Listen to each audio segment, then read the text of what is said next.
Let's talk about shock.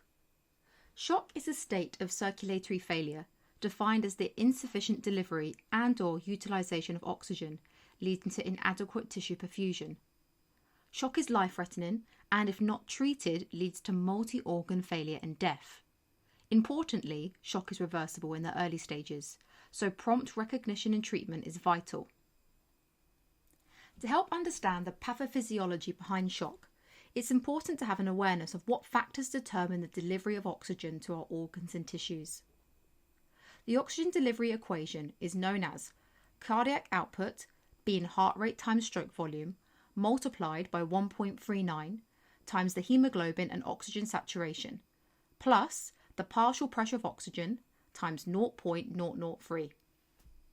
Now, it might seem quite complicated and unnecessary, but see how the important factors that determine oxygen delivery are the patient's cardiac output, their hemoglobin and therefore ability to carry oxygen around the body, and how well we can saturate that hemoglobin with oxygen. Generally, shock is due to a compromised cardiac output, but this equation shows why we give high flow oxygen to our critically unwell patients, and why blood is an important part of resuscitation in hemorrhagic shock. So let's break down the commonest causes of shock. We can classify this into CHOD, CHOD. Start with cardiogenic shock. Think of this as a broken pump. Cardiogenic shock is commonly caused by impaired cardiac contractility, often from post-myocardial infarction or secondary to cardiomyopathy and septic shock. Dysrhythmias and valvular dysfunction are amongst other causes of cardiogenic shock. Hypovolemic shock is due to having an empty tank and a loss of the circulatory volume, classically from hemorrhage or fluid loss, such as gastrointestinal losses, burns, and third spacing. Obstructive shock is due to a physical obstruction to the circulation, either from an anatomical obstruction of the great vessels, such as pulmonary embolism, or an extrinsic mechanical compression from a tension pneumothorax or cardiac tamponade. Distributive shock is due to an abnormal distribution of blood flow due to massive vasodilation leading to a low systemic vascular resistance. The commonest cause is sepsis, but other notable causes include anaphylaxis, neurogenic shock, and an adrenal crisis. So how does each type of shock present clinically? Cardiogenic shock is a type of cold shock from poor perfusion to the peripheries. Signs include hypotension, tachy or bradycardia, and cold extremities.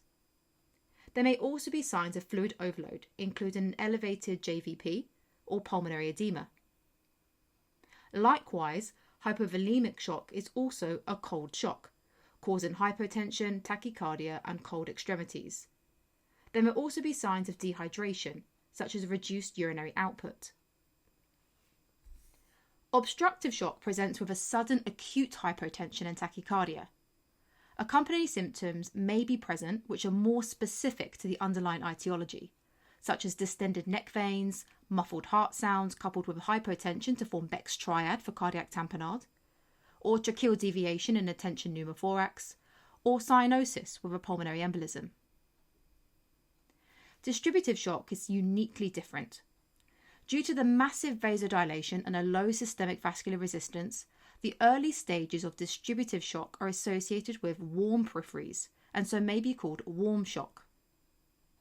Patients try to compensate for this drop in systemic vascular resistance with an increase in heart rate to maintain cardiac output and therefore blood pressure. However, in the later stages, as this compensatory mechanism begins to fail, patients suffer a drop in cardiac output. The body attempts to cope with reflex vasoconstriction, causing cold and mottled peripheries. So if you see a cold septic patient, be aware that they're in the advanced stages of their illness. Okay, so now you've recognised your signs and symptoms of shock and you've worked out what type of shock you're dealing with. So what's next? How do you treat your patient? Ideally, for all circumstances, you want to treat the underlying cause if at all possible. But there's some extra steps that you can take. Patients with cardiogenic shock are likely to have symptoms of fluid overload and may benefit from diuresis. Remember, cardiogenic shock is from poor cardiac contractility, so providing inotropes such as dobutamine can be helpful. These patients are likely to be managed in an intensive care setting. Mechanical interventions, such as an intra-aortic balloon pump, can also be considered in severe cases. Hypovolemic shock is treated with fluid resuscitation. This usually begins with crystalloid fluid boluses of 250 to 500 ml at a time, followed by maintenance fluids with electrolyte replacement to account for losses. In hypovolemic shock, it is best to try and replace like for like. So if your patient is shocked and bleeding, blood products are better suited to meeting your patient's needs. Treating obstructive shock is very much treating the underlying cause, whether that is thrombolysis for a massive PE, pericardiocentesis for cardiac tamponade, or urgent needle decompression for a tension pneumothorax. Once that mechanical obstruction is relieved, there is normally a return to relatively normal hemodynamics. In part, distributive shock is treated similarly to hypovolemic shock with fluid resuscitation, again with crystalloid boluses initially. However, usually beyond 2 litres of intravenous fluid calls for alternative approaches. This is because of that massive systemic vasodilation and drop in vascular resistance. Drugs such as vasopressors, which squeeze the systemic circulation, are likely to be needed if a patient has not responded to 2 litres of crystalloid fluids. These patients are typically managed in an intensive care setting also.